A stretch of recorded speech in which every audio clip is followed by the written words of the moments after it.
Hi there everybody, on today's video I have this Vauxhall Astra. This is a 2013 and basically I'm going to be changing the coolant sensor, and the reason I'm going to be changing the coolant sensor is because from time to time the car shows coolant level low. If you get the bonnet open here, so I just want to make a quick note here. To start the video. I changed the coolant level sensor on this Vauxhall Astra, and the reason I changed it was because I have a message saying low coolant in the car. So I went ahead and changed that. You can have a look at how to change it if you need to do it, but that didn't solve my problem. So just a heads up here, if you're just replacing it for the same situation, then you ought to check as well. I discovered that the problem is the little floater inside of the tank. So I have to replace the tank, and I made another video in which I cleaned the tank. So I show how to remove it, but for this video I'll show the video anyway if you have to change the little sensor for a different reason. But in my case I was doing it for the coolant message and it didn't work. So just if you're investigating that low coolant level message in your car, then it could also be the expansion tank where the little floater is in it.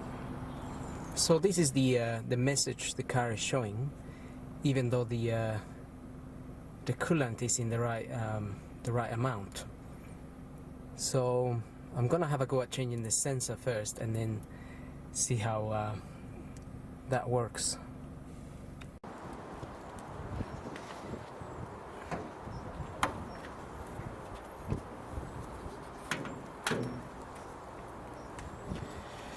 Right, just get that open, and then I've already checked my coolant, which is, it's at the max. It's just a little bit above the max. So basically the coolant isn't actually low, but the computer or the sensor is detecting it to be low. So what I'm gonna do is I'm gonna change the sensor, and hopefully that should get rid of that problem. I have heard that it is a common issue that the sensor goes a little bit faulty. So I'm gonna remove this little clip here that just pulls out really.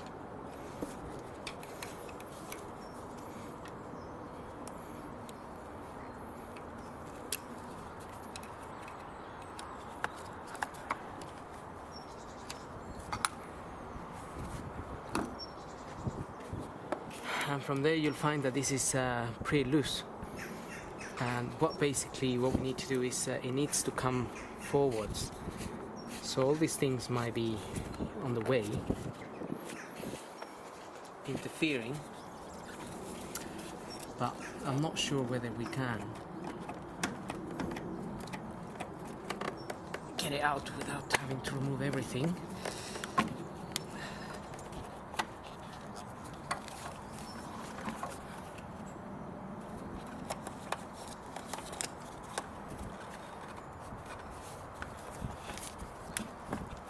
Possibly. So far the sensor, I'm not sure if it's visible, it's just sitting there.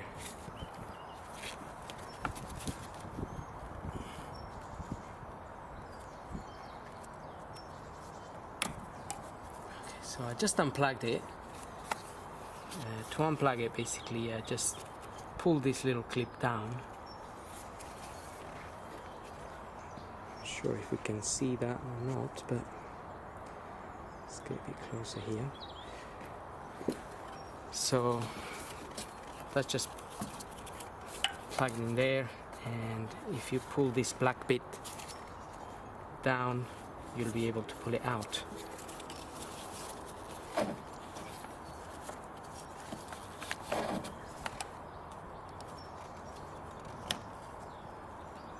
Now that sensor, you just need to turn it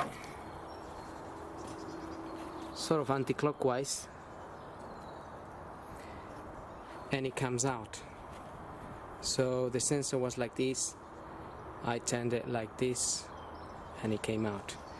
It's not, coolant won't come out of there.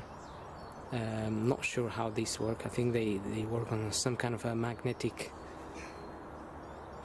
field or something. They feel there's a magnet in there or something that floats with the coolant. I'm not really sure, but let's hope it works. That's the replacement there. So that's the new one, that's the old one. They're pretty much exactly the same. The soldering on the new one looks a lot better. So let's hope that fixes the problem. Now all I need to do is put that in and again just close it sort of clockwise.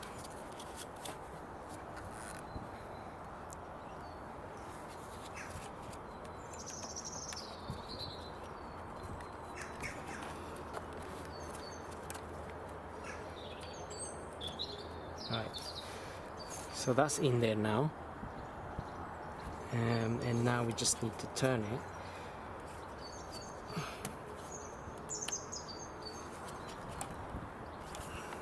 Turn it clockwise. Now it's locked in place, and now just plug the connector in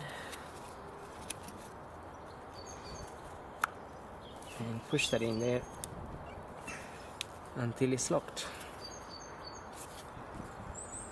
That's it.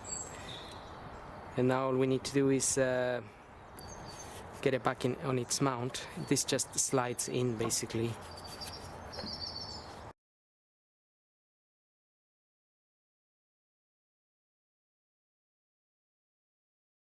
It's in there now, so you can't pull it up. And then we can put the retaining clip back on. Right. Okay, and that's pretty much it. I mean, if you have the same issue, you can just try by changing this sensor.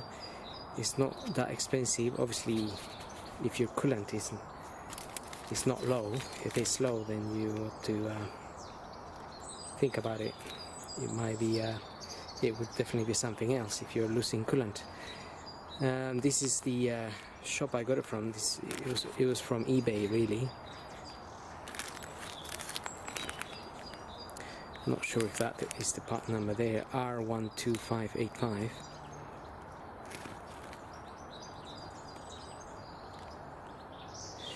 But I can see these pins also. One of the pins here looks a little bit corroded. So it might be that it just occasionally fails. It disconnects or something, and then it shows you the low level coolant. And that other times maybe is it reconnects and then it seems okay. Well, I will test the car and then I will report back if there's any issues. But I hope this video helps, and thanks for watching.